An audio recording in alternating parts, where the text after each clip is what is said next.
Giving students a voice, that's the goal of a recently passed bill putting a student on school boards across the state. Capitol correspondent Jamie DeLine explains how it would work.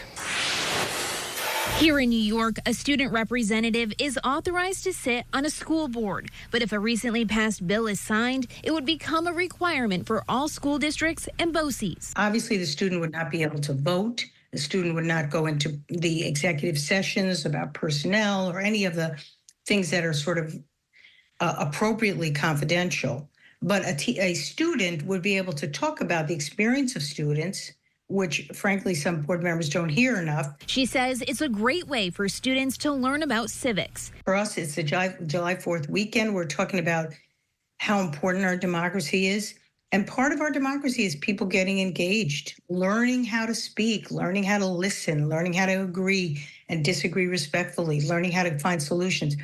This is part of that process, giving students and adults the opportunity to hear each other out. Getting kids involved is something the New York State School Board Association can get behind, building on something that's already happening in many districts. The underlying purpose of this legislation, we absolutely are supportive of. It's about civics. It's about teaching democracy and getting kids involved in that whole process.